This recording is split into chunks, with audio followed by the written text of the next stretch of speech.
Bueno, ¿qué tal? Buenas tardes. Bienvenidas, bienvenidos y bienvenides a esta tercera mesa de las jornadas Marxismo 2026. Estamos muy contentos de cómo han sido el desarrollo de estas jornadas y en particular esta mesa nos parece fundamental a partir de los tiempos que corren. Esta mesa titulada El movimiento de mujeres contra la guerra y los aportes de las socialistas, en particular los aportes que hicieron Rosa Luxemburgo y Clara Zetkin en un contexto de guerra, muy similar a un contexto como el que nos encontramos ahora. Queríamos iniciar primero que nada agradeciendo tanto la asistencia de todas y todos ustedes, también la asistencia de los académicos e intelectuales que nos han ido acompañando en estas jornadas y en particular queríamos agradecer a Selene por ayudarnos también a gestionar este espacio, que para nosotras es muy importante regresar estos debates a esta Facultad de Ciencias Políticas y Sociales porque creemos que el marxismo aún tiene mucho que decir para pensar en los tiempos que corren. Bueno, también mandarle un saludo a Marga Millán, que no nos pudo acompañar el día de hoy por un problema personal, pero bueno, esperamos nos pueda acompañar en otras ocasiones y siempre se ponen interesantes los debates. Ya van varias veces que nos acompañamos en estas mesas y siempre es un gusto compartirlas con ustedes. Bueno, para iniciar y para no demorarme más en esta breve introducción, vamos a iniciar con la participación de Yara Villaseñor. Ella es egresada de esta facultad, de la 3BSH, Facultad de Ciencias Políticas y Sociales, activista también durante muchos años en esta facultad, de movimientos sociales como el 132, el movimiento por Ayotzinapa, maestra por el programa de posgrado de estudios latinoamericanos y doctorante de ese mismo programa, columnista de La Izquierda Diario, especialista en movimientos sociales y también en feminismo marxista y dirigente del movimiento de las y los trabajadores socialistas y PAN y Rosas México. Entonces, bueno, los dejo con Yara Villaseñor. Igual para comentarles, vamos a tener dos intervenciones de las ponentes y posteriormente vamos a tener oportunidad de tener un intercambio con el público, ¿vale? Muchas gracias. Gracias, Jos, gracias, Selene, gracias a todos por estar aquí. Que ahora que pienso, solo deja claro que abundamos las marxistas, ¿verdad? Ya que nos encontramos siempre en estas mesas. Es una tarea que tenemos que ayudar a superar las futuras generaciones.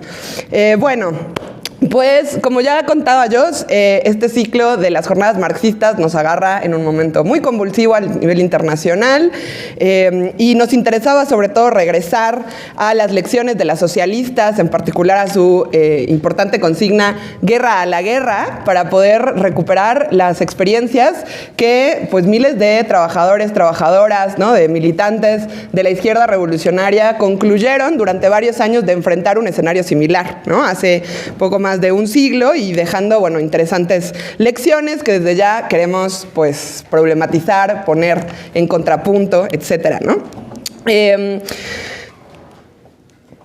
Me quiero referir en particular a los aportes que hizo esta generación de socialistas para pensar el internacionalismo y la lucha antiimperialista, para pensar cómo se desarrolla una batalla contra el imperialismo, su agenda, sus guerras, pero desde una posición de independencia política de la clase trabajadora, del movimiento de mujeres y de otros movimientos sociales, frente a esa misma burguesía, ¿no?, que está organizando esta masacre imperialista. ¿Y eso qué tiene que ver con la lucha por el socialismo, ¿no? Algo que a nosotros también nos parece fundamental hoy, cuando es evidente que el capitalismo es un sistema que solo nos ofrece explotación, miseria, barbarie, como decía Rosa, y destrucción, ¿no? Entonces, en primer lugar, las socialistas, en particular Clara Zetkin, Rosa Luxemburgo, como bien decía Jos, pero toda una generación de militantes revolucionarias de esta época, de inicios del siglo XX, finales del siglo XIX, hablaba de la necesidad de un posicionamiento antiimperialista. Pero ¿de qué tipo de antiimperialismo estaban hablando, ¿no? Yo me quedaba pensando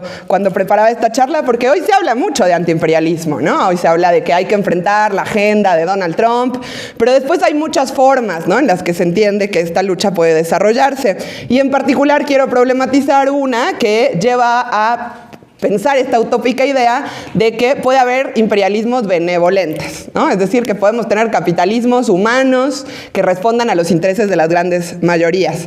Porque ahora, en particular, estamos viviendo un momento internacional que nosotros entendemos desde una categoría de un marxista italiano, de Antonio Gramsci, que se llama interregno, ¿no? Nos referimos a un periodo muy convulsivo y que está caracterizado sobre todo por una crisis de dominio, es decir, por una crisis de la capacidad hegemónica, ¿no? De la capacidad de imponer sus propios intereses de Estados Unidos, que ha sido pues, la principal potencia el último siglo, ¿no? Y esto se da en el marco de una competencia estratégica con China, una potencia regional que está emergiendo y desarrollando rasgos imperialistas muy aceleradamente y que busca reconfigurar todo el orden mundial, ¿no? Por eso estamos viendo tensiones entre las grandes potencias, situaciones de guerra, ¿no? Etcétera, etcétera. Pero bueno, lo importante de aquí es que este cambio en el orden mundial no se va a dar, como estamos viendo, de manera armónica. Probablemente se profundice esas tendencias a los conflictos entre las grandes potencias y es muy importante entonces que nosotros tengamos un norte para ver cómo nos ubicamos frente a estas disputas, ¿no? Por ejemplo, se están cumpliendo recién 4 años de la guerra en Ucrania, que ustedes sabrán sigue como un pantano donde no queda claro cuál va a ser el escenario final. Estos días estuvo movido Medio Oriente, ¿no? Seguro vieron, tenemos ya 3 años, bueno, muchos más desde ya el 75, pero recientemente 3 años acompañando la lucha del pueblo palestino, ¿no? Contra la ofensiva sionista e imperialista en la región. A eso se sumó la guerra reciente entre Afganistán y Pakistán, los bombardeos a Irán, la respuesta de Irán bombardeando otras potencias aliadas de Tel Aviv, ¿no? De Israel y de Estados Unidos, y bueno, la situación está francamente muy compleja, ¿no? Además, se da una ofensiva doble contra los sectores que resisten en esa región, no solo en los territorios de Gaza y Cisjordania, sino también en todo el territorio kurdo, ¿no? Como estamos viendo con los ataques a Rojava en Siria. Entonces, esto se da en Medio Oriente, está pasando en las puertas de Europa, y en América Latina tenemos una situación, bueno, América de conjunto, porque Estados Unidos también está incendiado, ¿no? Con movilizaciones contra el ICE, antideportaciones, etcétera. Y en América Latina vemos también cómo se dan procesos de lucha, en particular contra esta ofensiva imperialista, ¿no? En Venezuela, ¿no? Después del secuestro de Cilia Flores y de Maduro, en Cuba, ahora con las amenazas de Trump, ¿no? De querer terminar de derrotar este bastión de la izquierda, ¿no? Que, digamos, todavía representa ciertas conquistas de la Revolución cubana. Y bueno, todo esto se los planteo no porque no lo conozcan, sino porque es muy importante, en primer lugar, ver toda esta movida como una ofensiva generalizada del imperialismo para proteger su patio trasero. Y sobre todo en un momento donde las potencias comienzan a disputarse el planeta en términos de zonas de influencia. Entonces, el mismo plan que tiene Estados Unidos, militarizando México, buscando conquistar Groenlandia, ¿no? Atacando Venezuela, es lo que lo lleva a tener una posición agresiva en Medio Oriente y en otras latitudes, por ejemplo en África por la disputa de los bienes comunes naturales, ¿no? Entonces, esto hace a la época imperialista que ya en primer lugar las socialistas, a partir de una definición de Lenin, entendían precisamente como este momento convulsivo de tensión entre potencias, de guerras, pero además de lucha de clases. Y lo que estamos viendo a nivel internacional los últimos años es también una agudización de estos fenómenos de movilización y de organización.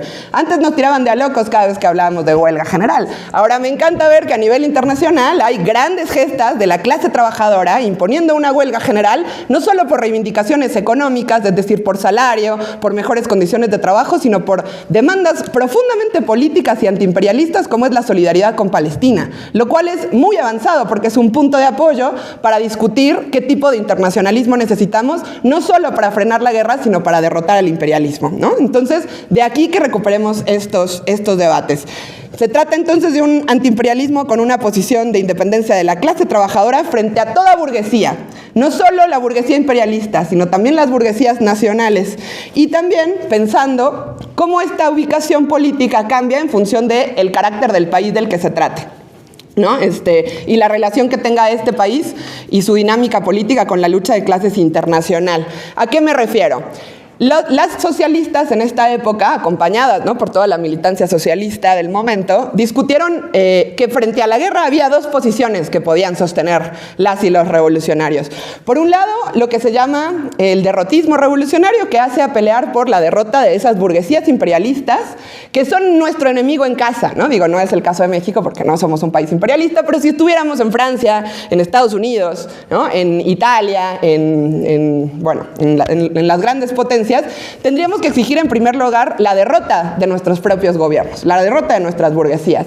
Y siguiendo las enseñanzas de Lenin y de las revolucionarias, tendríamos que empujar a que la propia movilización contra los ataques de otros países imperialistas permitiera convertir esa guerra imperialista en una guerra civil, es decir, enfrentar, ¿no?, a las propias burguesías imperialistas de nuestro país para imponer nuestras reivindicaciones. Esa es una visión. Ahora, por otro lado, lo que se desprende de esta es que cuando se trata de una ubicación, ¿no?, que parte de un país que no es imperialista, por ejemplo México, ¿no?, que está ubicado en un lugar menor en la jerarquía mundial, ¿no?, de los países, se trata en primer lugar de cuestionar esa ofensiva imperialista, posicionarse por la derrota política y militar de ese imperialismo que está atacando al país oprimido, pero hacerlo sin ningún tipo de apoyo político a la burguesía del país que está siendo atacado, ¿no? Lo cual parece sencillo, pero en realidad todo lo que vimos en el siglo XX es que cuando un país era atacado, no había forma de enfrentar ese ataque si no era de la mano de sus propios gobiernos, que estaban enfrentando ese ataque. Pero luego, más rápido que temprano, resultó que estos gobiernos, a la primera de cambio, cuando se desarrollaba una movilización revolucionaria para enfrentar el ataque imperialista, preferían pactar con el imperialismo que permitir que la clase trabajadora, las mujeres, los jóvenes, siguieran organizados y desarrollando una lucha por sus propias demandas, ¿no? Y ahí es donde se pone entonces todo complejo porque para nosotras por lo menos esa conclusión lleva a que tenemos que enfrentar todo ataque imperialista, pero sin ningún tipo de confianza ni en los imperialismos que hoy hablan de paz, de democracia y con esa excusa intervienen y ocupan territorios, y sin ninguna confianza en las burguesías nacionales que van a intentar privilegiar, ¿no?, la entrega de nuestros bienes comunes naturales y de nuestra mano de obra antes de permitir que la clase trabajadora desarrolle una lucha consecuente y revolucionaria contra el imperialismo, por lo tanto, contra quienes defienden la propiedad privada también en su propio terreno, ¿no?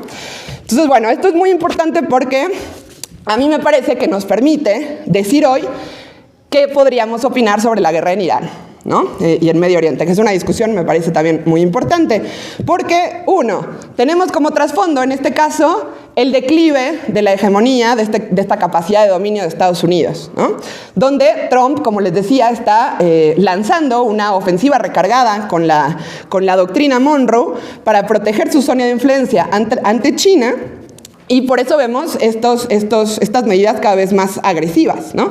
Dos, se trata de una guerra entonces de un país imperialista como Estados Unidos, que no es cualquiera, sobre una nación oprimida que, si bien es una potencia regional y tiene armas nucleares, es muy importante entonces ubicar que está posicionada por debajo de Estados Unidos en el orden de las potencias a nivel internacional, ¿no? Y en tercer lugar, entonces, en función de esto, que exigimos la derrota militar y política del imperialismo, que es el país agresor, ¿no?, por supuesto también de su enclave sionista, Israel, y exigimos también la salida de estas dos potencias de todos los territorios que hoy están siendo atacados y ocupados, y desde ahí es que defendemos el derecho a la autodeterminación de estas naciones. Pero ojo, esta autodeterminación no puede venir, desde nuestro punto de vista, ni de la mano de estas burguesías nacionales, ¿no?, ni de la confianza en el imperialismo, que bombardea unos países, pero en otros va y dice, te ayudo contra los malos, ¿no? Entonces, por ejemplo, esto implicaría que, a pesar de estar en contra de la intervención imperialista, ¿no?, y sionista sobre Irán, nosotros no tenemos ningún tipo de apoyo político al régimen iraní. ¿Por qué?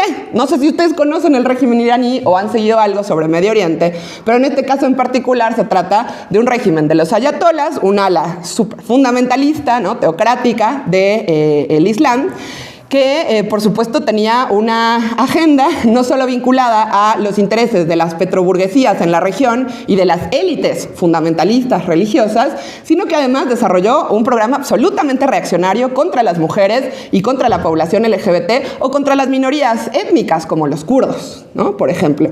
Y desde nuestro punto de vista, entonces, estar en contra del imperialismo y defender el derecho de una nación que, ojo, es en primer lugar el derecho de la mayoría pobre, trabajadora, oprimida, ¿no? A poder autodeterminarse, no implica algún tipo de apoyo a estos regímenes, ¿no?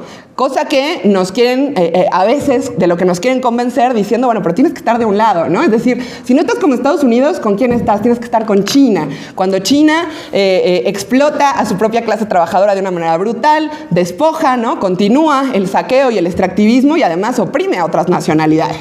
Entonces, mucha liberación no puede venir de un país que se ubica así, ¿no? Y mucho menos de, como ya les decía, el imperialismo que en Irak, en Afganistán, en Kosovo, en Haití, en muchos momentos vimos en realidad lo que significa para las mujeres. Los cadáveres hoy de cientos de mujeres y niñas iraníes demuestran que el imperialismo no puede defender ningún tipo de interés de los sectores populares que supuestamente va a rescatar, ¿no? Bueno, eso me parecía muy importante para pensar la situación de hoy y me voy a la última cuestión. Bueno, dos últimas cuestiones.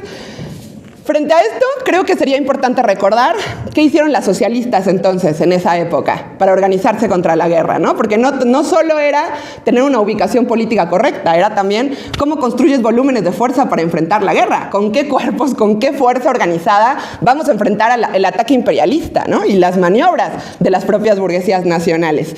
Y ahí es impresionante todo lo que lograron hacer, porque imagínense que en esa época, ustedes seguro sabrán, pero venía gestándose el movimiento sufragista, ¿no? Que hemos estudiado, con métodos muy radicales, poniendo bombas en todos lados, ¿no? Con mítines y bloqueos para exigir el derecho al voto de las mujeres, algo que solamente los partidos socialistas integraron en su programa. Por ejemplo, por supuesto, los partidos burgueses de la época dijeron, híjole, se van a enojar si peleamos por el derecho al voto de las mujeres otros sectores, entonces, ¿qué les parece si acordamos con estos sectores cómo gobernar y luego vemos los derechos de las mujeres, ¿no? Bueno, las socialistas fueron clave para que eso se inscribiera en el programa de los partidos socialistas, pero además fueron las primeras en lograr que esa enorme energía, ¿no? Combativa del movimiento sufragista pasara a una posición antibélica, ¿no? Y esto implicó muchas discusiones en el movimiento feminista, porque también ahí, como en todos los movimientos sociales, la guerra parte aguas. La guerra siempre ha diferenciado entre sectores revolucionarios y sectores no revolucionarios que quieren defender sobre todo el orden establecido, ¿no? Digo, obviamente no quieren guerra y quieren paz, pero quieren una paz burguesa, quieren una paz donde lo que se pueda sea explotar a la clase trabajadora y que pocos vivan del privilegio de ese trabajo robado, ¿no? Entonces, por eso es que estas situaciones bélicas parten aguas. Y en el movimiento de mujeres eso implicó que quienes estaban exigiendo el derecho al voto pasaran a exigir el derecho a ser consideradas para proteger a la patria. Es decir, voto para los héroes, pero también para las heroínas que pueden ir a participar de esta masacre imperialista para defender los intereses de esas grandes burguesías, ¿no?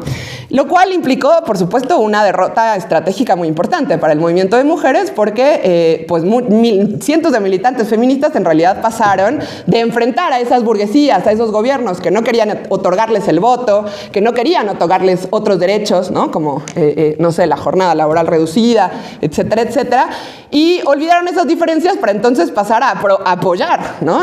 sus propios planes bélicos, lo cual es una enorme traición a la clase trabajadora, a la teoría marxista y a cualquier posibilidad de organizar una lucha por un mundo sin opresión y sin explotación, ¿no? Entonces, pues por eso es muy importante este rol de mujeres que en Alemania, en Francia, en Austria, en Rusia, fueron las primeras en organizar, por ejemplo, la Conferencia Internacional contra la Guerra, ¿no?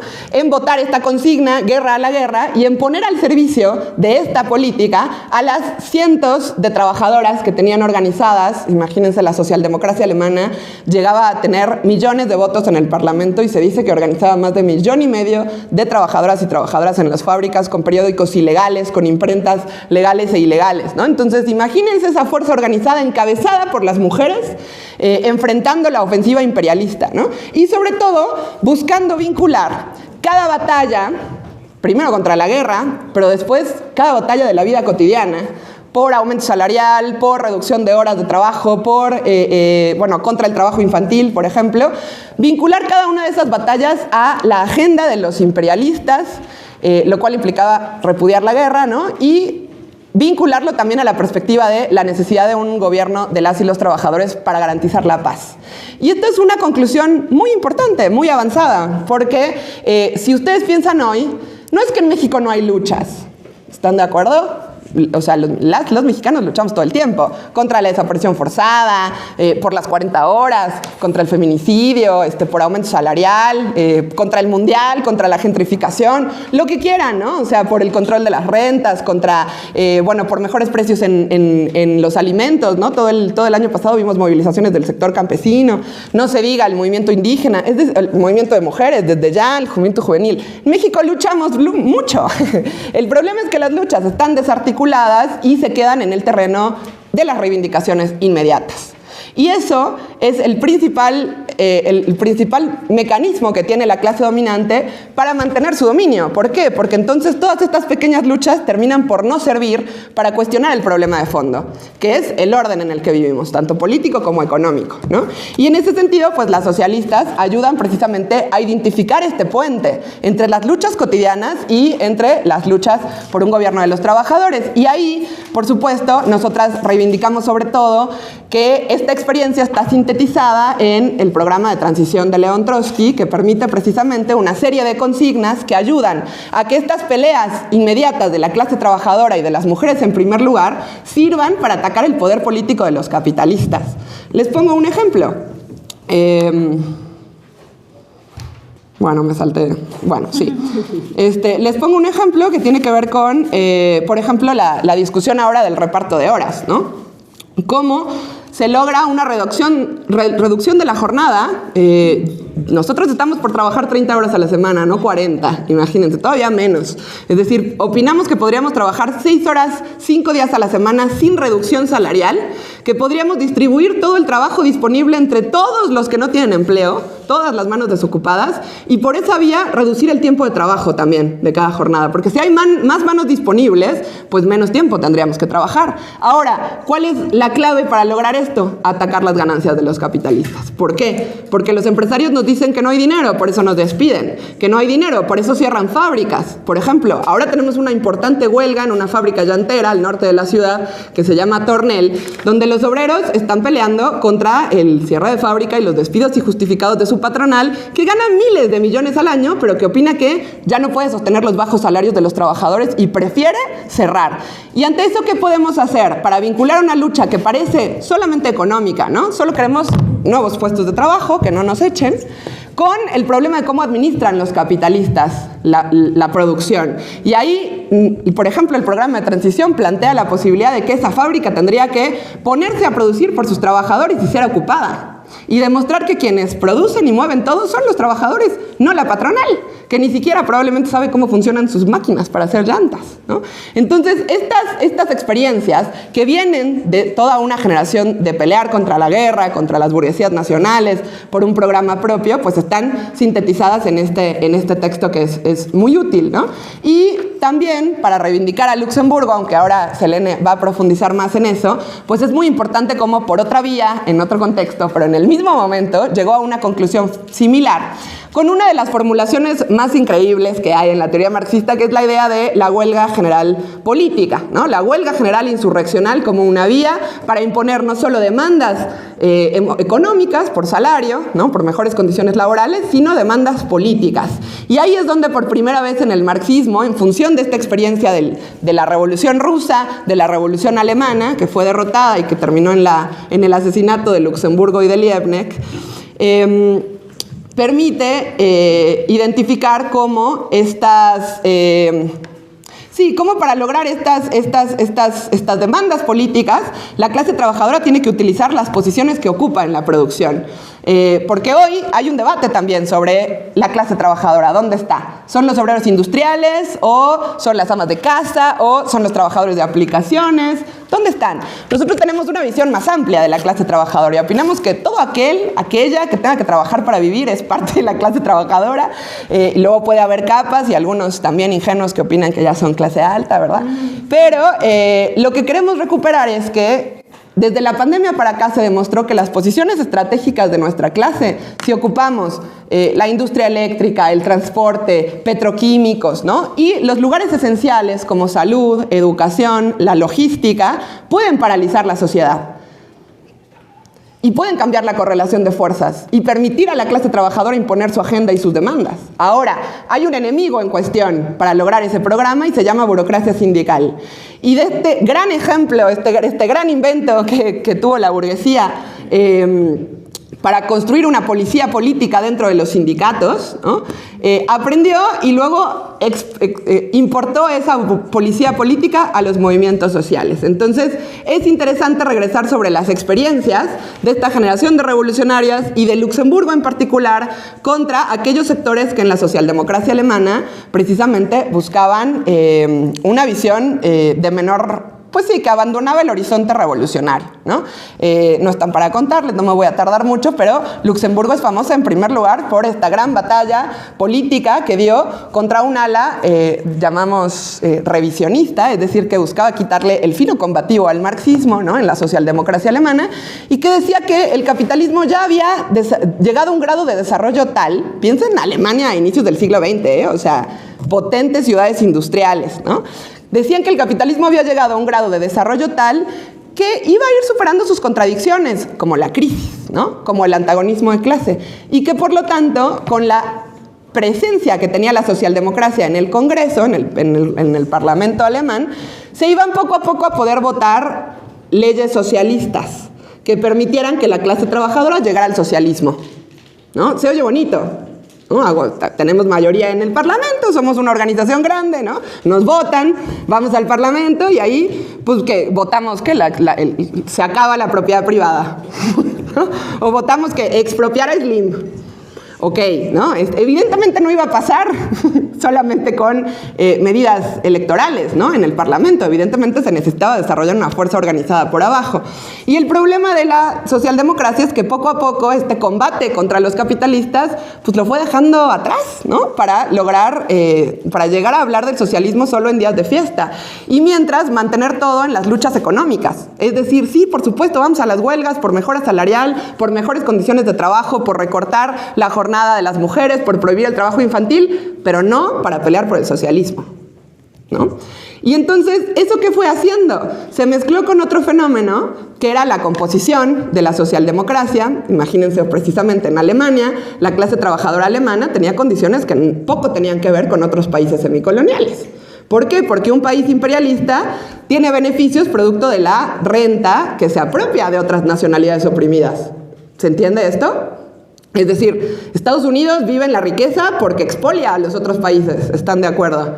¿No? Incluso porque superexplota a la clase nativa, a la clase migrante dentro de su territorio, en privilegio de su clase nativa, y así divide a la clase trabajadora. Ah, eres migrante o latino ahora, pero antes negro, te pago menos. Y por esa vía, tus enemigos van a ser los blancos, porque les robas el trabajo. ¿Por qué? Aceptas menos pago, ¿no? Entonces, son todos mecanismos para dividir a la clase trabajadora, pero el problema es que la clase trabajadora de un país imperialista tiene mejores condiciones que las clases de países semicoloniales. Y en esas condiciones específicas es que se desarrolla una aristocracia obrera que después termina siendo una burocracia sindical en el Parlamento alemán que, producto de su comodidad, producto de dejar de pelear por el socialismo y de combatir a la clase dominante, a la burguesía, termina por traicionar a la clase trabajadora votando los créditos de guerra, ¿no? En 1914. Es decir, esta gran organización con millones de afiliados, que controlaba sindicatos, que tenía aparato legal, ¿no? Que además estaba vinculado a la socialdemocracia europea, votó los créditos de guerra y decidió apoyar a Alemania en la guerra imperialista, traicionando al proletariado al que iba a enviar a la masacre, ¿ok? Y eso fue algo que Rosa previó y que empezó a combatir desde estos debates que tuvo con Bernstein, el revisionismo, ¿no? Desde que luchó contra la burocracia sindical y que eran dirigentes del partido y que terminó siendo la pelea que le costó la vida, ¿no? por defender el internacionalismo proletario. Entonces, ya la última conclusión que queda de esto, además de que... la última conclusión de cada esto es que hay que pelear por la mayoría de la clase trabajadora para enfrentar a la guerra imperialista y a los agentes que junto al imperialismo quieren mantener este orden político y económico. Y para eso, la Tercera Internacional, que después de que la Segunda Internacional, ¿no? La internacional de la organización más numerosa en Europa, votara la guerra imperialista, pues evidentemente ahí se acabó esa organización del proletariado y se fundó otra que fue encabezada por Luxemburgo, por Clara Zetkin, por Trotsky, por Lenin, por otra generación de revolucionarios. Igual no eran tantos, la anécdota es que en Zimmerwald cabían en 2 autos. Pero fundaron la Internacional, que llegó en 1917 a conquistar el poder por parte de la clase trabajadora en Rusia y hacer estas gestas revolucionarias, ¿no? en otros países. Entonces, estas lecciones, como por ejemplo, cómo construir el Frente Único Obrero, ¿no? Para enfrentar al imperialismo sin ningún tipo de apoyo político ni confianza en la burguesía nacional y para dar una pelea común, ¿no? Con aquellos sectores no revolucionarios, pero que quieren enfrentar al imperialismo, hacerlo siempre con el objetivo de que no es para que ellos queden mejor posicionados, es para que las revolucionarias avancemos en nuestra influencia y convertamos esa energía que compartimos con millones, ¿no? Que quieren defender honestamente a sus propios países del ataque imperialista, con el objetivo de acabar con las burguesías nacionales y lograr un gobierno de las y los trabajadores que realmente represente nuestros intereses y ponga a las mujeres en primer plano, lo cual implica, en primer lugar, pues ser enemigas de la guerra, ¿no? Por eso cierro recuperando esta consigna, como decían las socialistas hace 110 años, guerra a la guerra. Listo.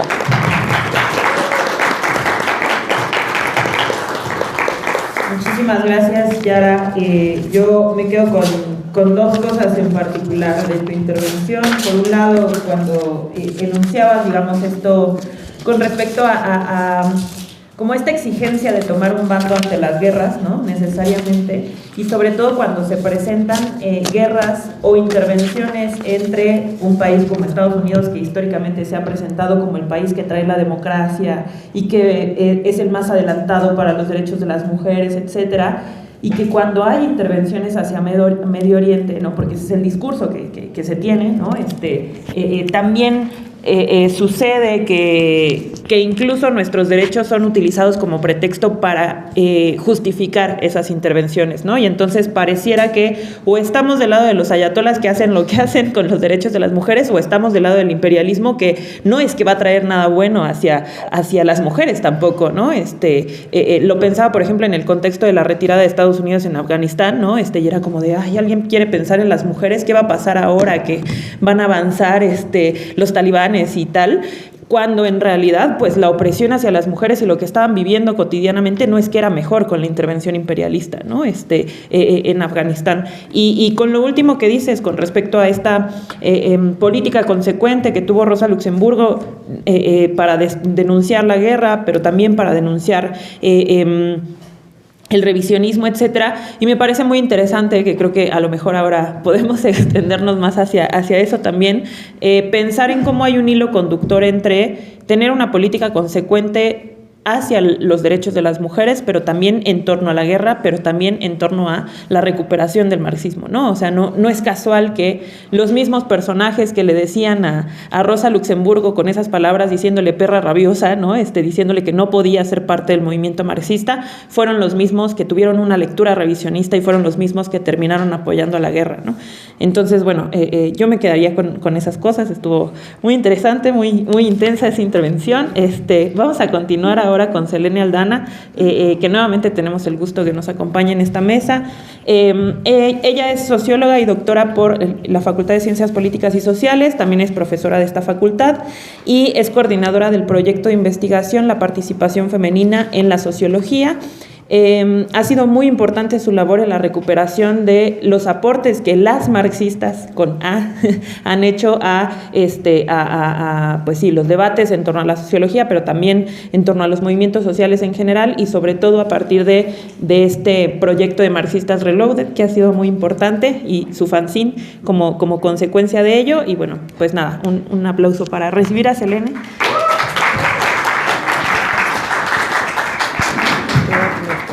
Okay. Hola, muchísimas gracias por estar aquí, muchas gracias por la invitación, por toda la gestión y organización que no es fácil. Bueno, yo quiero empezar deseándole feliz cumpleaños a Rosa Luxemburgo, porque el jueves es su cumpleaños, ¿no? Porque ella sigue viva entre nosotras, ¿no? Cada vez que invocamos su pensamiento, pues la exhumamos, ¿no? Anda por aquí entre nosotras. Entonces, pues eso, ¿no? Se me hace una bonita coincidencia que estemos a 2 días de su cumpleaños y pues larga vida para ella, ¿no? Bueno, yo, quienes ya me conocen ya sabrán que no voy a poder despegarme de mi texto y casi que voy a leer y voy a comentar el texto, pero sobre todo voy a leer, perdón por eso. Bueno, inevitablemente me voy a repetir en algunos puntos con Yara, pero está bien porque así ayudamos a generar luego el diálogo con ustedes. Bueno, Rosa Luxemburgo y Clara Zetkin hicieron parte de esa generación que le tocó vivir la Primera Guerra Mundial. Ambas fueron protagonistas del movimiento antibélico de aquel momento y les costó bastante caro. Para empezar, les costó enemistarse con amistades y compañeros de partido, ¿no? Como ya nos decía Yara. Porque desde 1913 el grupo parlamentario del Partido Socialdemócrata, el SPD, que era el partido de izquierda, guiño guiño en aquel momento, ese partido al que ellas pertenecían votó a favor de aumentar el presupuesto para el ejército, esto desde el 13. Esta experiencia histórica ya nos muestra que los partidos de izquierda no necesariamente están peleados con la militarización, sino que pueden ser cómplices de ella a cambio de un huesito, ¿no? Que es también la experiencia que nos muestra el SPD, ¿no? Que puede apoyar en un momento la guerra. En ese momento en que se vota porque aumente el presupuesto para gastos militares, Rosa Luxemburgo empieza una gira por las principales ciudades de Alemania advirtiendo de la inminente guerra y denunciando el maltrato a los soldados alemanes en los cuarteles. Entonces, eso se me hace un enfoque súper interesante, ¿no? Denunciar que los propios soldados alemanes están sufriendo maltrato en los cuarteles. Por hacer esto, Rosa Luxemburgo recibió toda la maquinaria imperial sancionando su militancia antibélica. En particular, fue perseguida por 2 discursos que pronunció en Frankfurt en 1913. En uno de esos discursos planteó, abro comillas, si se espera que levantemos el arma homicida contra nuestros hermanos franceses u otros extranjeros, decimos no lo haremos. Cierro cita. Por declaraciones como estas, en febrero de 1914 fue acusada de suscitar una rebelión entre las tropas. Es en ese juicio que el fiscal la bautiza despectivamente como Rosa la Roja, ¿no? Como ahora a veces reivindicamos ese título, pero que en ese momento fue despectivo. Luego, en agosto de 1914, el grupo parlamentario del SPD votó a favor de los créditos de guerra, como nos decía Yara, y esto permitía la entrada de Alemania al conflicto bélico. Entonces, ahí hay algo, ¿no? Sin la complicidad del partido de izquierda del momento, no hubiera sido posible la entrada de Alemania a la guerra, ¿no? Entonces, su complicidad fue fundamental. Nos cuentan también los especialistas que en ese momento el partido se aseguró de disciplinar a aquellos compañeros que querían votar en contra, ¿no? Esto es, sí había algunos parlamentarios del SPD que querían votar en contra de los créditos de guerra, pero la disciplina del partido se hizo sentir y votan a favor de estos créditos. Nos dicen Michael Brie y John Schumpeter que el partido de la oposición mudó de piel y apareció un partido que participó en la configuración del imperio, ¿no? Entonces, sin ese partido de pseudoizquierda no hubiera sido posible, ¿no? que el imperio se configurara como lo hizo. Nos cuentan también que Luxemburgo pensó en suicidarse como forma de protesta frente a la entrada de Alemania en la guerra, pero amistades la disuadieron. En 1915,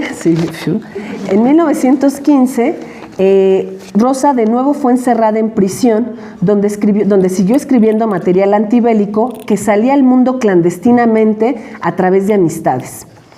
Entre febrero y julio de 1916 estuvo libre y aprovechó esos meses para participar en diversas protestas contra la guerra, que por supuesto eran ilegales.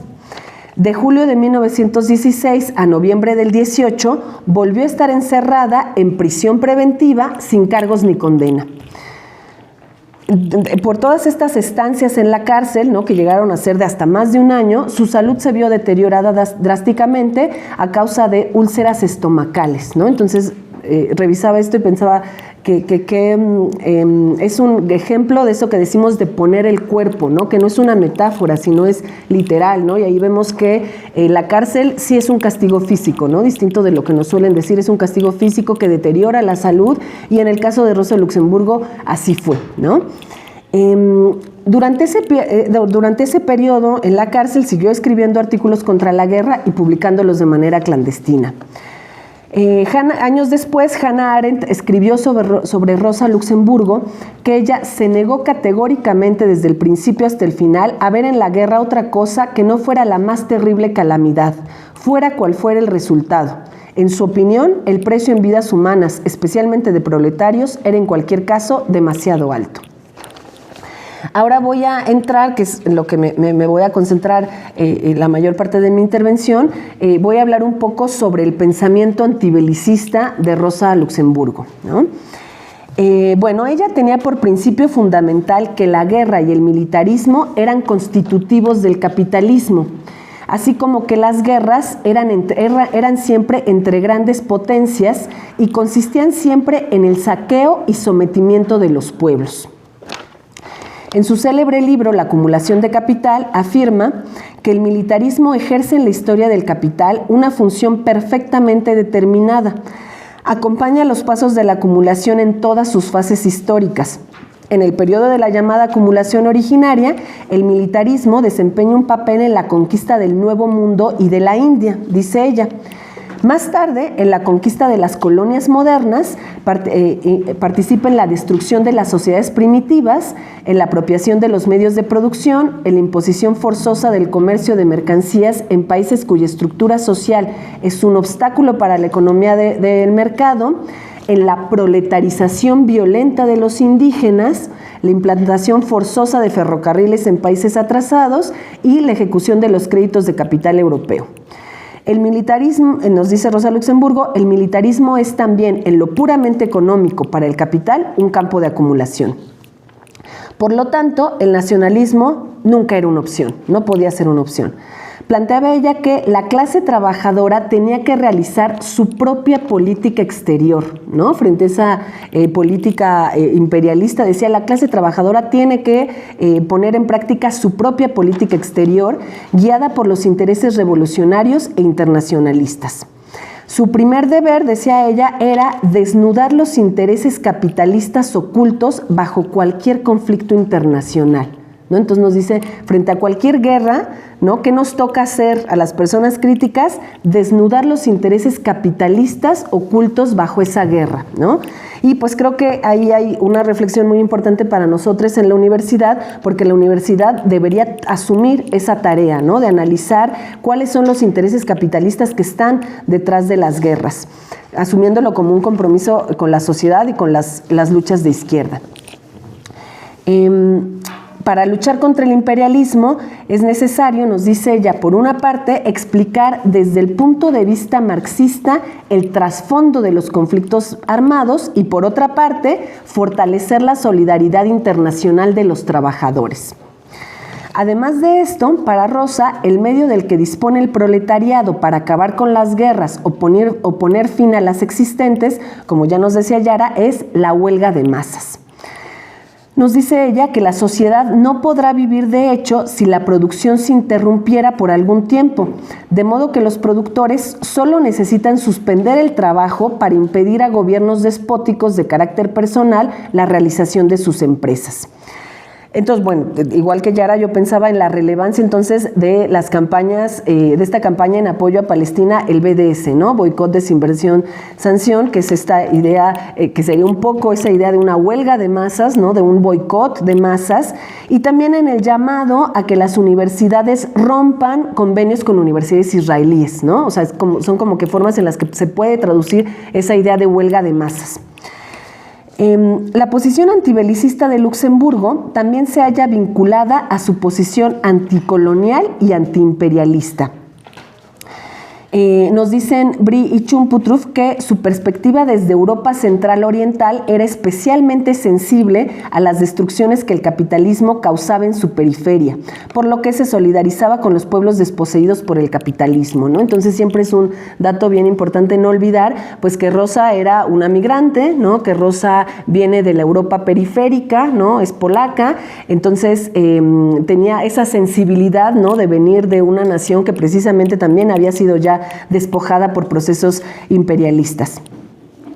En esta posición, que era anticolonial y antiimperialista, pues también tuvo que romper con sus compañeros de partido, porque la socialdemocracia parlamentaria apoyaba la política exterior alemana, apoyando la política de, decían ellos, penetración pacífica en los territorios coloniales. Había otros parlamentarios socialdemócratas que iban todavía más lejos, planteando la acción civilizadora del movimiento socialista, ¿no? Entonces, qué grave, ¿no? Esta idea de el socialismo tiene una acción civilizadora en las colonias. Ella, por su parte, entendía que el militarismo está estrechamente relacionado con la política colonial. Dice ella, si los estados actuales pretenden sincera y seriamente detener la carrera de armamentos, deben comenzar el desarme en su política comercial y renunciar a las expediciones coloniales y a la política de las zonas de influencia en todo el mundo. En una palabra, tanto en política interior como exterior, tienen que hacer precisamente lo contrario de lo que actualmente es la esencia de la política en un estado capitalista de clases, ¿no? Entonces nos habla de la esencia de la política en un estado capitalista de clases, es mantener esto de las zonas de influencia, ¿no? Fortalecer todo el tiempo sus zonas de influencia. Para Rosa, el núcleo de la política imperialista de los estados capitalistas es el progresivo e incesante desplazamiento de todos los países y pueblos no capitalistas que son gradualmente devorados y digeridos por el capitalismo. Por lo que la política imperialista, nos dice ella, la política imperialista no puede ser superada en el marco del capitalismo, porque es una consecuencia de los intereses vitales del orden social creado por el capitalismo. Esto es, hablar de capitalismo es hablar de imperialismo necesariamente. Y ella definió el imperialismo como es una fase del capitalismo basada en la repartición violenta del mundo. Por eso decía ella que en el capitalismo todos los países viven constantemente en estado de guerra, ¿no? O sea, entender la guerra no como una condición excepcional, no como una condición de crisis que de repente ocurre, sino, dice ella, en el capitalismo todos los países constantemente están en estado de guerra. Y, dice ella, la caída del capitalismo representa la paz mundial, ¿no? Y bueno, yo acá en diálogo con pues lecturas que recientemente hemos tenido acá en la facultad, revisamos la semana pasada a Paul B. Preciado, y él dice algo bien interesante de que salir de la cárcel no es liberarse en automático, ¿no? Pero sí es necesario salir de la cárcel para liberarnos, ¿no? Pero solo salir de la cárcel no es en sí misma la liberación, pero sí hay que salir de la cárcel, ¿no? Entonces, como que problematizando un poco esto que plantea ella de la caída del capitalismo representa la paz mundial, no necesariamente, pero dentro del capitalismo no es posible la paz, ¿no? Estas reflexiones no son menores porque en Luxemburgo la teoría de la acumulación tomó un giro orientado al imperialismo y a la reproducción, ¿no? Entonces, precisamente el estar viendo estos fenómenos, estar a la puerta de la Primera Guerra Mundial, potencia la crítica que hará, la reformulación que hará del concepto marxista de acumulación, ¿no? Entonces, es precisamente esa mirada antiimperialista la que va a dar un giro al concepto de acumulación capitalista, que es en lo que ahora me voy a concentrar. En el capítulo, bueno, como bien sabemos, en el capítulo 24 del tomo 1 del Capital, Marx desarrolla la noción de acumulación originaria o acumulación primitiva, le llama él, entendiéndola como un proceso históricamente acotado a los comienzos del capitalismo europeo, viéndolo también como un proceso necesariamente violento, lo que ilustra con la famosa afirmación de que el capitalismo nace manchado de sangre y lodo. En ese análisis, Marx identificó únicamente a dos factores fundamentales, los capitalistas y los asalariados. Y también asumió, por cuestiones metodológicas, en el Capital asumió un modelo simplificado de la producción capitalista, abstrayéndola no solo del trabajo reproductivo, que es algo que ha planteado Silvia Federici, que en el modelo marxista que está en el Capital no está considerado de manera central el elemento del trabajo reproductivo, pero otra cosa que también abstrae del análisis Marx es las economías no capitalistas y de las colonias. Por su parte, Rosa Luxemburgo, en su texto de la acumulación del capital, que es un texto de 1913, reconsidera ese concepto de Marx para verlo no como un proceso acotado históricamente, sino como un proceso constante que se reimpulsa una y otra vez en reestructuraciones periódicas del capitalismo como sistema global, cuya acción se extiende al mundo entero. Esto es, Luxemburgo reconoció un factor que no había sido plenamente identificado por Marx, que es el factor de los mercados no capitalistas, ¿no? O las periferias del capitalismo. Para ella, una perspectiva desde la totalidad debía comprender a los países colonizadores y a los colonizados, porque solo a partir de su unidad contradictoria podría explicarse la totalidad de la acumulación de capital. Entonces ella hizo hincapié en el efecto destructivo del capitalismo en las economías coloniales. Nos dice ella que la producción capitalista como auténtica producción de masas depende de los compradores de los círculos campesinos y artesanales de los antiguos países, así como de los consumidores de todos los demás países, mientras que, por su parte, no puede desenvolverse técnicamente en absoluto sin los productos de estos estratos y países.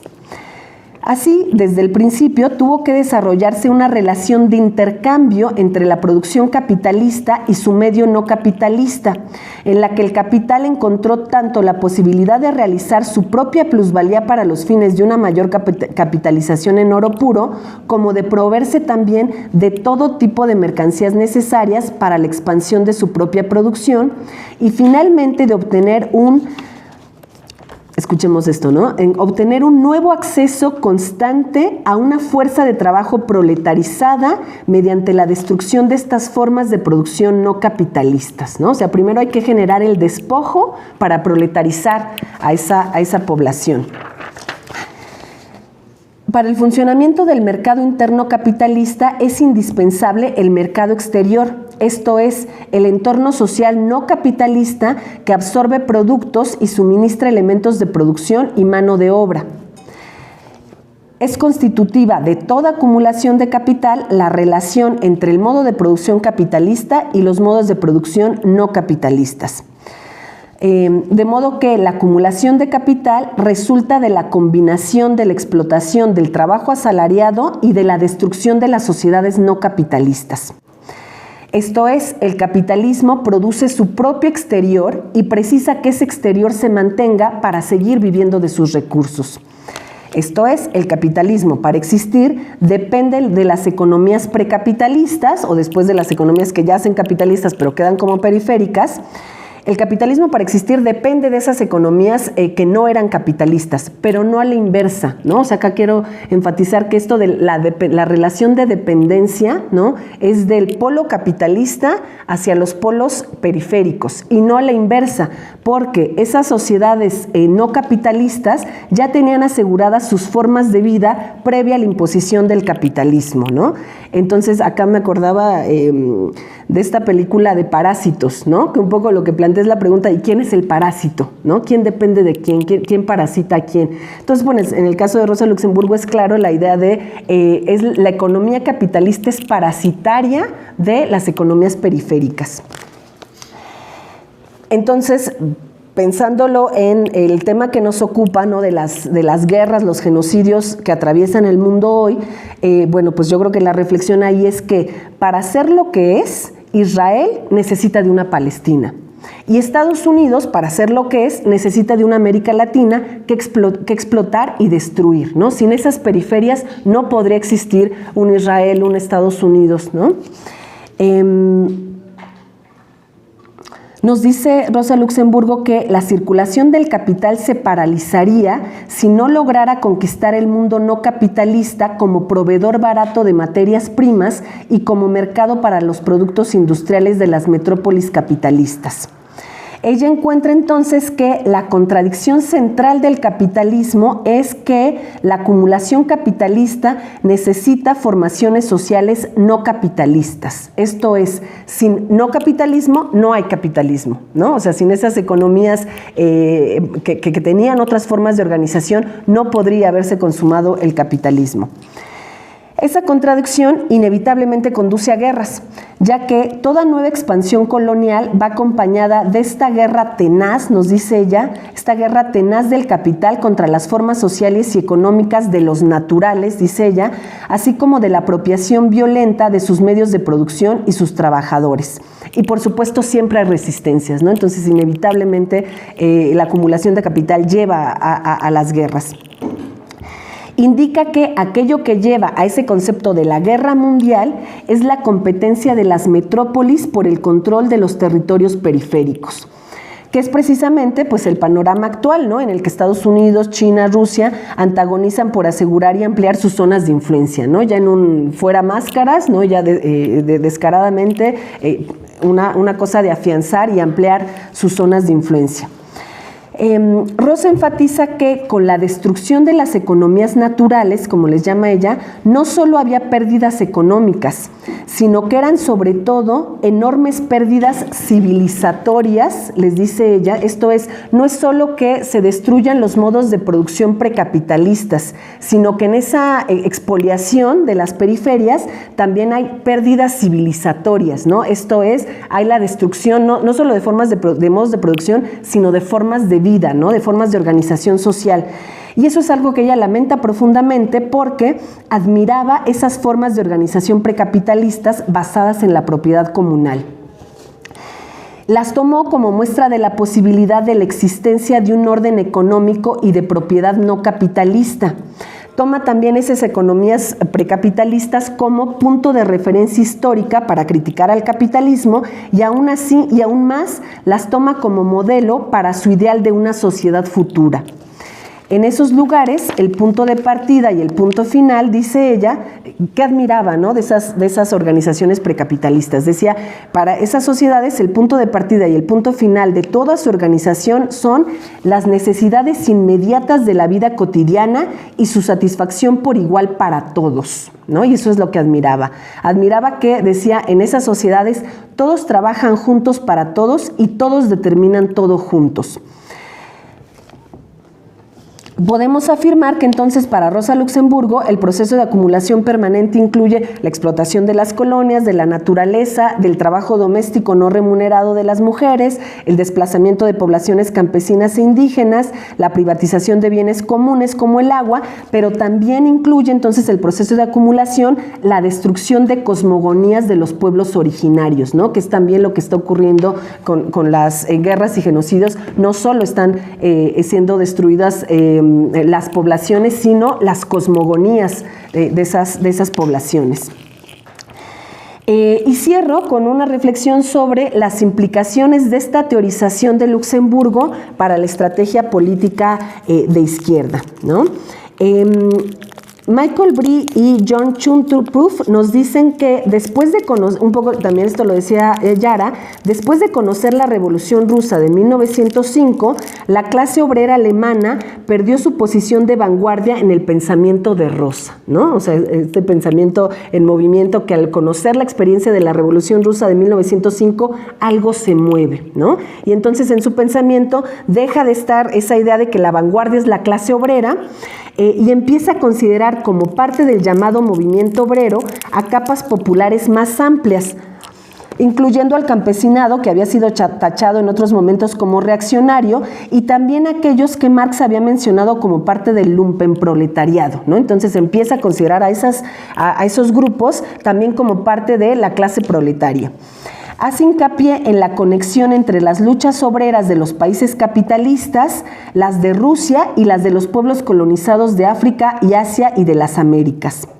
Planteaba que en todas ellas estaba en disputa la acumulación del capital y la resistencia contra ella, por lo que consideraba que podía ocurrir que la innovación emancipadora viniera de los que no estaban en el centro del sistema.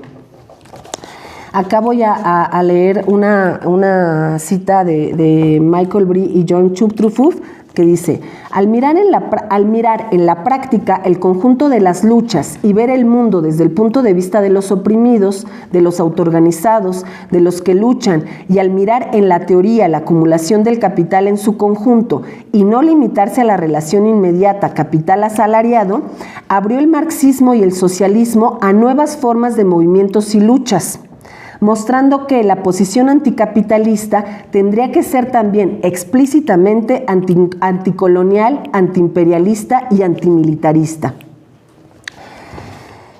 Y todo esto también cambiaba la visión sobre el socialismo, ¿no? Porque para Rosa Luxemburgo el socialismo era no solo un nuevo modo de producción, sino era el comienzo de una nueva civilización. Entendiendo como que una nueva civilización, por supuesto, superior al capitalismo, que recogería un patrimonio civilizatorio mucho más rico, retomando elementos de esas cosmogonías que habían sido destruidas por el capitalismo, ¿no? Planteando que el socialismo podía llegar a ser un sistema armonioso dirigido no a la acumulación, sino a la satisfacción de las necesidades de vida, tal como ella consideraba que ocurría con las sociedades precapitalistas. Entonces ella plantea que en una nueva sociedad, en la sociedad socialista que superaría el capitalismo, resurgirían elementos de las formas económicas precapitalistas. Según ella, iban a resurgir ¿qué elementos? Pues la producción para las necesidades reales, la transferencia de las relaciones, la transparencia de las relaciones inmediatas, la autodeterminación democrática de los productores y la democracia directa, ¿no? Entonces acá esto me recuerda un planteamiento hermosísimo de Ailton Krenak, que es un pensador, un activista del Brasil, ¿no? De uno de los pueblos originarios del Brasil, y habla de un futuro ancestral, ¿no? Y parece pues una contradicción interna, ¿no? Como que un futuro ancestral. Entonces plantea, el futuro tendrá que ser tomando como modelo eso que el capitalismo ha destruido, ¿no? Esas cosmogonías que han sido parcialmente destruidas por el capitalismo, las vamos a retomar para proyectar un futuro mejor.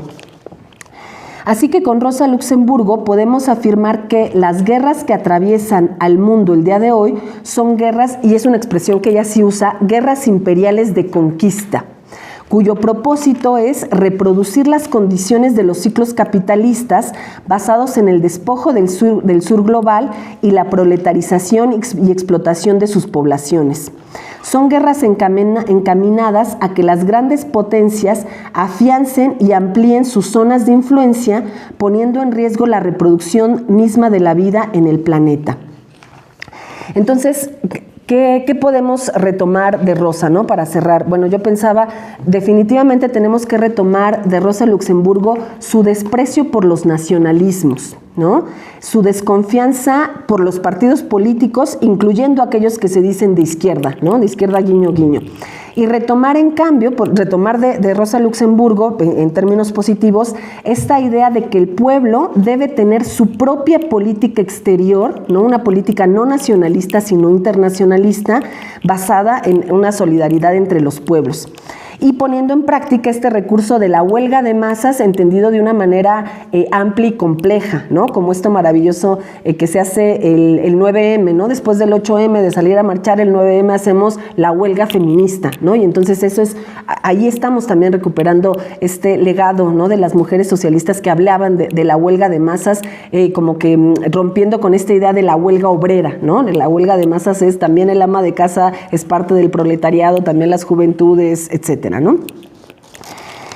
Bueno, así que hoy pues definitivamente son más ciertas que nunca las palabras de Rosa Luxemburgo, según las cuales la paz mundial depende del fin del capitalismo.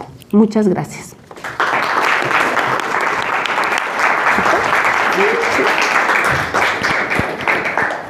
Muchísimas gracias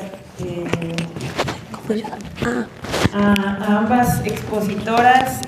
La verdad es que siempre es bastante estimulante pensar en cómo, pues no solamente hacemos una lectura o relectura de aquellas pensadoras que nos aportaron tanto, sino también pensando en cómo podemos traerlo a la actualidad, ¿no? En la primera parte de la exposición me quedaba pensando que incluso estos aportes antibélicos de Rosa Luxemburgo y de otras socialistas como Clara Zetkin, que además fueron vanguardia en la política antiguerra, incluso venían expresados no con la claridad que tienen en 1915, ¿no? O 1914 o todo lo que fuiste delineando, sino incluso desde 1910, que fue uno de los la segunda conferencia de mujeres socialistas en Copenhague, que sí tenían, digamos, como base el hecho de decir cómo hacemos para mantener la paz, pero no la paz burguesa, sino cómo hacemos para mantener la paz para nuestros pueblos, ¿no? Y cuál tendría que ser en ese sentido la orientación de las socialistas en ese contexto,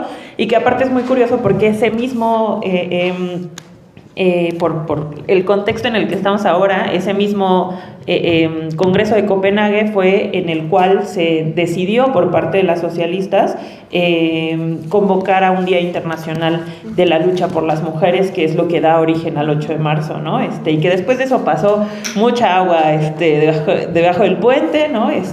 Y hay una cooptación de la propia fecha, pero que es interesante pensar cómo están de cierta manera imbricadas esas luchas, ¿no? Porque también están imbricadas las opresiones que están viviendo las mujeres, ¿no? Y porque aparte hay un montón también de lo que se ha escrito y lo que se ha hablado en torno a los padecimientos de las propias mujeres en el marco de la guerra, ¿no?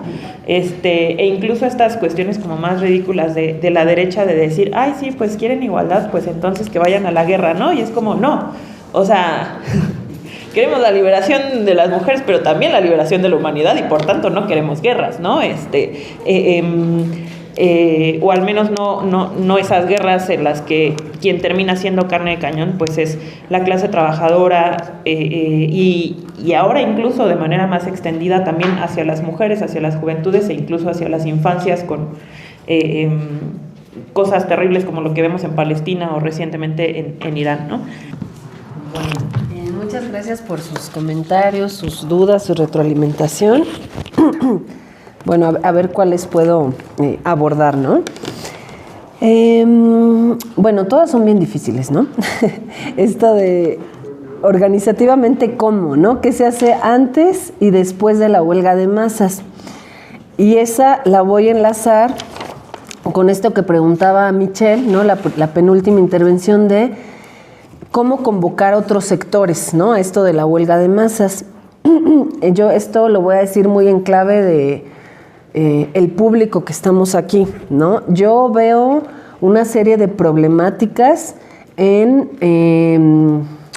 la forma que han tomado los estudios marxistas, que encuentro que están profundamente masculinizados y veo que han tenido como que un giro a la erudición, ¿no? O sea, como que muchos círculos de estudio marxistas, que claro, o sea, se antojan muchísimo, ¿no? Pues es súper interesante el pensamiento marxista y claro que se antoja ponerse a leer y dar las discusiones así bien tendidas y que realmente qué dijo Marx en los Grundis y realmente qué quiso decir Rosa Luxemburgo con tal palabra. Todo eso es muy sabroso, ¿no? Pero que no se nos olvide pues la enseñanza básica de Marx, ¿no? No es cosa de interpretar este mundo, sino de transformarlo, ¿no? Lo interpretamos para transformarlo. Entonces nos clavamos a estudiar el capital, a estudiar la acumulación de capital, etcétera, ¿no? Los grandes libros del marxismo, a dar esos debates para que después nos movilicen a la acción, ¿no? No para quedarnos nada más en que ya sabemos muchísimo. Esto es no quedarnos nada más en esa dimensión de la erudición que sabemos que era detestable para Marx, ¿no? El título mismo de la ideología alemana, pues aludía a eso, ¿no? Estos ideólogos que nada más hacen filosofía ahí por las nubes, pero que no termina en un llamado a la acción. Entonces, creo que eso es una dimensión, ¿no? O sea, como que asumir el compromiso, el papel que tenemos como personas interesadas en los estudios marxistas, que tenemos que ese pensamiento, esas discusiones que damos, tienen que ser para la politización, ¿no? Para nuestra politización y para la politización de otros grupos.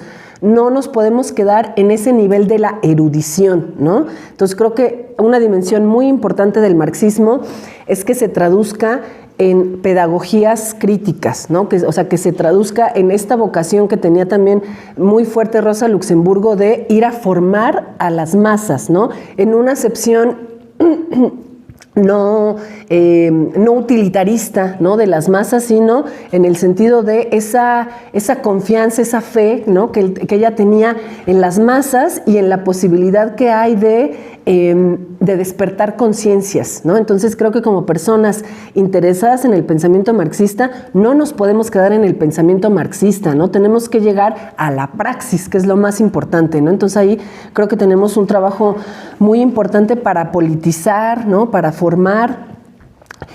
Y también voy acá a aludir a un poco pues lo que nos ha enseñado la organización del EZLN, ¿no? Que constantemente nos increpan y nos preguntan, ¿y tú qué haces?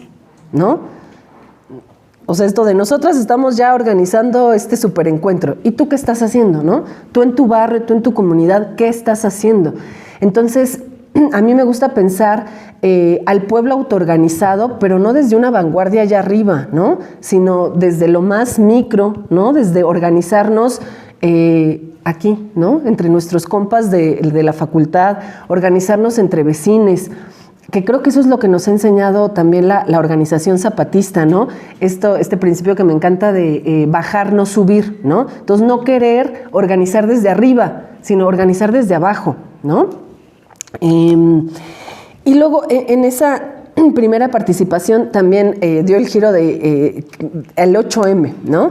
Y bueno, yo quiero plantear que el 8M yo creo que lo tenemos que disputar, ¿no? Luego decimos así muy rápido cosas como de, ay, bueno, el 8M, esa fecha ya bien blanqueada, bien, bueno, pero que no se nos olvide que no nació así, ¿no? El 8M nació como una iniciativa de la Organización de las Mujeres Trabajadoras, no nació como el Día de la Mujer, como ahora le dicen, sino era el Día Internacional de la Mujer Trabajadora, y ese internacional tiene esta clave, no nacionalista, sino de la solidaridad internacional de los pueblos, y no de la mujer, ¿no? Sino de la mujer trabajadora.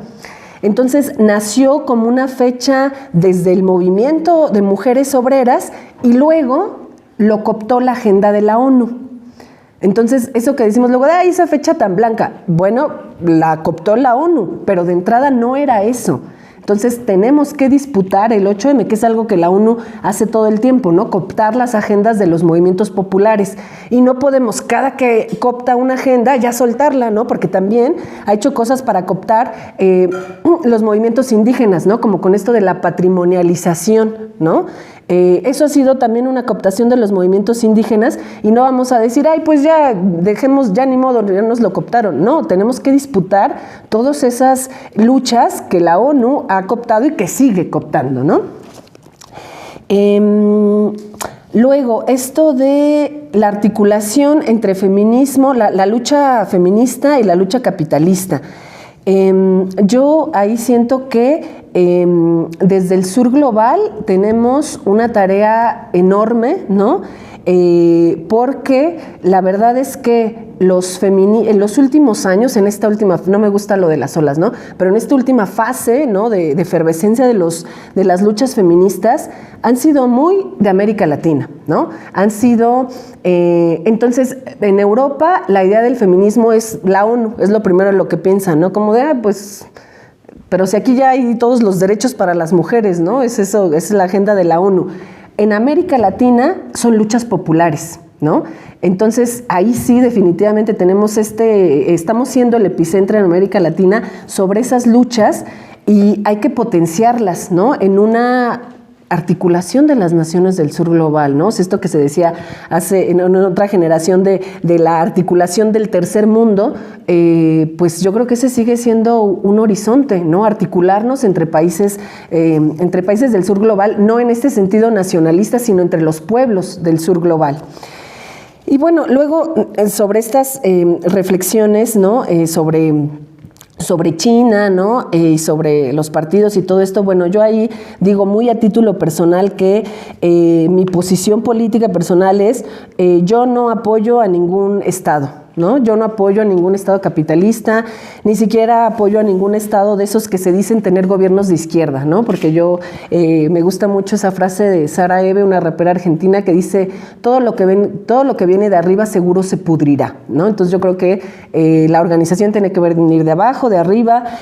Tampoco, la verdad también soy escéptica de la forma de organización en modalidad de partidos. Yo sé que esto es polémico y ahí hay muchas discusiones, pero yo en términos personales pues no le apuesto a esa forma de organización como partido, y de hecho una de las cosas que me gusta de Rosa Luxemburgo es esa dimensión de su pensamiento que es antipartidocentrista, ¿no? O sea, como que apela más a la confianza en la organización popular, en la autoorganización del pueblo, que es una expresión que usa, más en eso que en la organización de un partido como en forma de vanguardia, ¿no? Y bueno, finalmente la del feminismo pacifista, bueno, pero ahí también, ¿qué entendemos por pacifista, no? O sea, definitivamente yo creo que el feminismo, con todo lo que hemos platicado aquí, tiene que ser antinacionalista, ¿no? Tiene que ser antinacionalista, pero claro, ¿no? Esta acepción de pacifista, pues puede ser un pacifismo muy descafeinado, como han dicho las compañeras, esa paz burguesa, ¿no? Y definitivamente esa paz burguesa no la queremos, ¿no? Queremos hacer ruido, queremos desordenar, ¿no? Todo lo que haya que desordenar en esta sociedad. En ese sentido, no somos pacifistas, pero sí somos antagonistas de todas las guerras imperiales, ¿no? Entonces, en ese sentido, por eso digo, pues, ¿qué significa ahí pacifistas, no? Buenísimo. Fue un final abrupto. Bueno, muchas gracias, Elena. Yo espero no tardarme mucho más. Y sí, yo coincido. Creo que nuestras conversaciones siempre son muy, muy estimulantes, sobre todo porque, como ya habrán visto, partimos de distintos puntos de vista para poder acercarnos al pensamiento de esta generación de socialistas, porque Selene es marxista en la teoría y en la política yo creo que es más autonomista. Por eso la simpatía con el zapatismo, con las luchas indígenas, y yo en particular me identifico más con la tradición leninista, ¿no? Como buena trosca. Y creo que eso está interesante porque permite diálogos fluidos, ¿no? Y contrapuntos que para mí es de lo más divertido que tiene el marxismo, que también, o sea, así como hablamos de feminismos, hablamos de marxismos, y el debate estratégico, programático, sobre todo con la realidad y con los efectos de nuestra política y programas, pues siempre es muy, muy rico, ¿no? Entonces, partiendo de que hay distintas posiciones marxistas también, ¿no? Diálogo con algunos elementos que plantearon. Primero con el problema de la unidad y la hegemonía, ¿no? A mí, yo digo, no casualmente yo les adelantaba que mi visión de clase obrera es más amplia, ¿no? Y me parece que es un debate dentro de los marxismos, porque habrá sectores más economicistas que reducen el concepto de clase a la lógica de la pertenencia o la ubicación en el circuito productivo. Pero eso implica además no solo ser asalariados, sino pues que no contempla el circuito productivo, ¿no? Lo cual hace pues a todo el trabajo reproductivo. Y ahí yo particularmente pues prefiero recuperar los análisis de las marxistas, socialistas, feministas, materialistas de los 70s y en particular de Lisa Vogel, que en la misma época con Federici discute y le critica a Marx, pero desde una visión marxista y no autonomista, ¿no? Los contrapuntos claroscuros, ¿no? Del capital en relación al trabajo reproductivo, pensando en sí llegar a una conclusión que plantee que la clase trabajadora y las mujeres que son parte de esa clase trabajadora pueden jugar un rol de transformación, que es un rol de transformación anticapitalista, pero además considerando las partes de la clase y recuperando el marxismo, es precisamente como una herramienta para la praxis. cosa que me parece que no es completamente la conclusión de Federici en términos políticos, ¿no? Pero desde ya creo que la discusión sobre la acumulación del capital que abrió Luxemburgo, que después retoma Harvey, aunque no cita mucho a Luxemburgo, y que yo creo que en un sentido retrajo a la agenda, ¿no? Federici con este nuevo ciclo de movilizaciones feministas, pues es muy, muy interesante, ¿no? Pero bueno, en donde yo pensaría más bien qué articulación hay entre el circuito productivo, donde hay explotación, en términos clásicos se produce valor, es decir, el trabajo que yo hago y alguien más se apropia de la riqueza que genera ese trabajo, genera una clase parasitaria, que son los capitalistas. Y hay trabajo que no genera ese valor. Y eso llevó a un debate sobre si es trabajo productivo o improductivo, que no quiere decir que si es útil o no, sino si enriquece a alguien con ese trabajo. Creo que es una discusión interesante porque Vogel en particular permite descentralizar la discusión sobre la familia para construir una categoría más amplia sobre la relación entre explotación y opresión, es decir, entre el circuito productivo y reproductivo, ¿no? El rol de las mujeres ahí y bueno, cómo podemos desarrollar una lucha no solo anticapitalista, sino antipatriarcal, pensando unitariamente la relación entre capitalismo y patriarcado y teniendo una visión más amplia de clase trabajadora. Ahora, después de esto yo les diría, desde esta visión amplia de clase trabajadora, nuestra preocupación como marxistas es cómo la clase trabajadora logra ser hegemónica sobre la sociedad desde su programa y perspectiva. ¿A qué se refiere esto?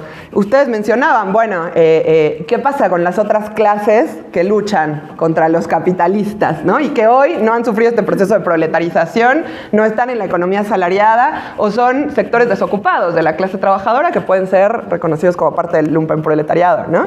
Y para mí la discusión sigue siendo cómo unificas esos sectores en lucha contra los capitalistas. Y muy afortunadamente las marxistas y los marxistas de esta generación de revolucionarios de la Tercera Internacional profundizó esta reflexión en relación al problema de hegemonía, ¿no? Es decir, cómo la clase trabajadora encabeza y acaudilla las demandas de otras clases, incluso si esto implica hacer compromisos, es decir, renunciar temporalmente a los propios objetivos que tiene la clase trabajadora en aras de convencer a los aliados de un programa para enfrentar a los capitalistas, ¿no? Por ejemplo, eso implica discutir con algunos sectores de campesinos o indígenas pobres, ¿no? Primero, ¿qué política dirigen? Porque por ser campesino pobre no necesariamente tienes que estar con los trabajadores explotados. Puedes irte con el agrobusiness, puedes irte con los cárteles, puedes irte con, con el crimen organizado, puedes irte con los grandes empresarios, ¿no? Los limoneros, qué sé yo, es la discusión a la que llevó la autodefensa, policía comunitaria versus autodefensa y las autodefensas financiadas por los empresarios limoneros en Michoacán que querían mantener sus ganancias. Bueno, el problema de la pertenencia de clase no resuelve la política.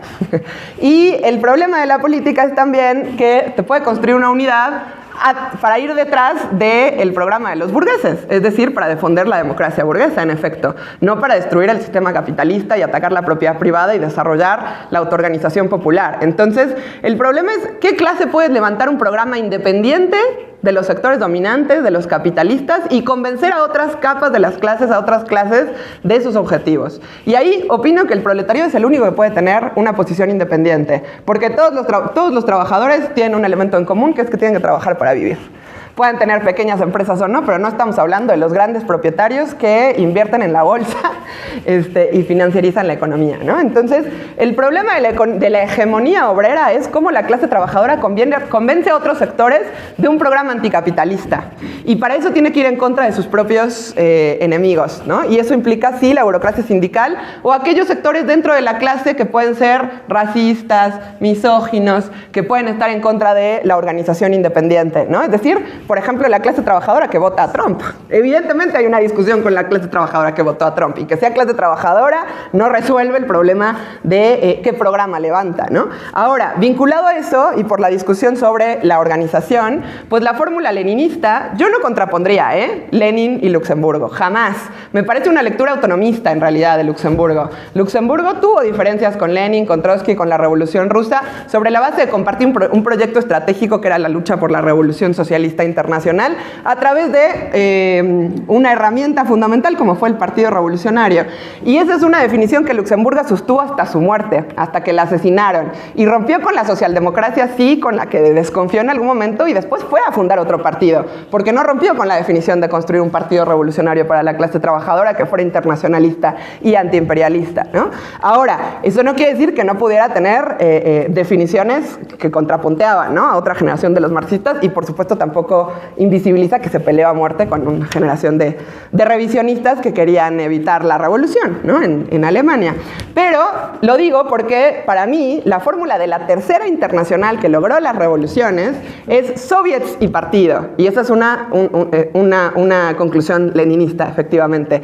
Estamos a full por desarrollar la autoorganización. ¿A qué se refiere la autoorganización? Cuando yo les contaba que no puede haber lucha contra la burocracia sindical sin autoorganización, es decir, que necesitamos la acción independiente, consciente, activa de todas las filas de la clase trabajadora para enfrentar a la burocracia sindical y para enfrentar a la burguesía, cuya policía política en los sindicatos es la burocracia sindical. Ahora, ¿cuál es el problema de los sindicatos? Si alguien aquí conoce los sindicatos, hay una realidad que hay que superar, que es que la base sindical, los trabajadores de la base de sindicatos, en general no son los que deciden qué pasa con su sindicato.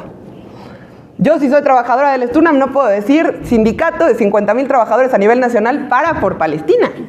¿Por qué? Porque la burocracia sindical construye mecanismos para que los sectores de base y sus reivindicaciones, generalmente mucho más combativas que la dirigencia, ¿no?, que tiene que mantener el acuerdo con el gobierno, más ahora que todos los sindicatos están plegados a la 4T y hay una verdadera conciliación de clases entre las direcciones sindicales y el gobierno, y eso es lo que se tiene que romper. ¿Cuál es la fórmula leninista para romperlo? Desarrollar la autoorganización y desarrollar instancias para lograrlo. Y esos son todo tipo de instancias, como asambleas, comités de acción, ¿no?, comités de lucha, pero sobre todo la fórmula de corrientes militantes, clasistas, es decir, que luchan por la independencia política de la base frente a la dirección sindical, frente a la burocracia y frente al gobierno, y que se apuesten a que los sindicatos sean herramientas de lucha contra los capitalistas. Es decir, no solo herramientas de lucha para garantizarnos buen salario, para garantizarnos menos horas de trabajo, porque además ahora resulta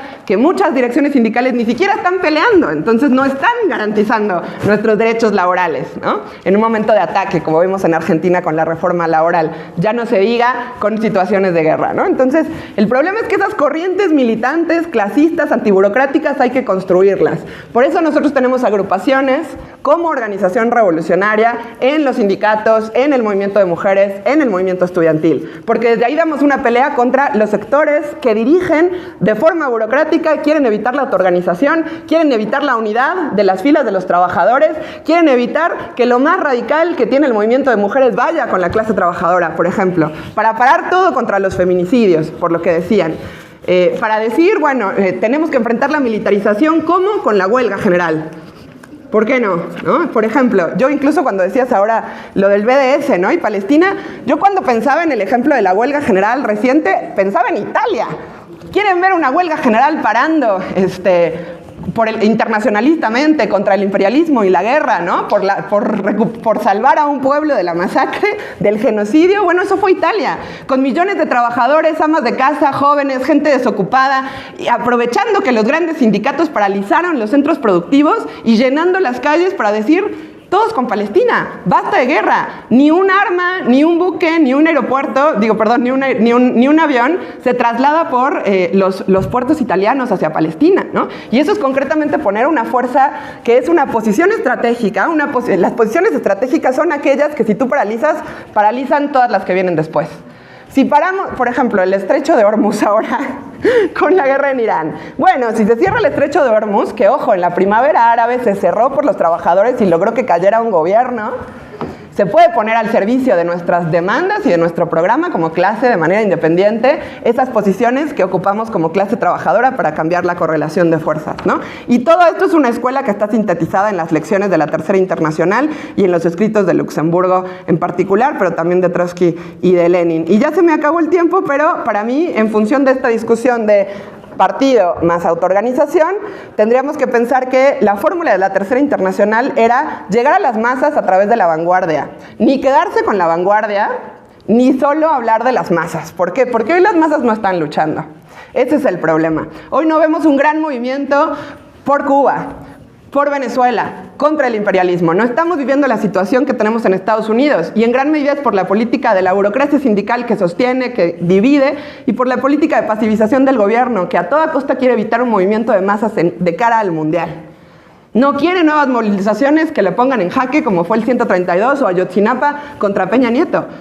¿Qué vamos a hacer para que eso se desarrolle? Bueno, si cada lucha sigue luchando sola, aislada, sin una política de coordinación, si nosotros creemos que cada demanda que peleamos por educación gratuita, por aborto legal, contra el feminicidio, está desligada de esta gran batalla contra la guerra y contra el imperialismo, estamos equivocados y solo estamos permitiendo que la clase dominante lleve nuestras luchas de nueva cuenta a toda la lógica institucional. Y para evitar ese desvío es que nosotros hacemos espacios como este. Entonces, también se puede aportar a la pelea desde la teoría, desde el combate micro, ¿no? Organizándonos. Bueno, y los microfeminismos son increíbles para combatir el machismo y la violencia, pero sobre todo yo me sumo a lo que decía nuestra compañera Andrea.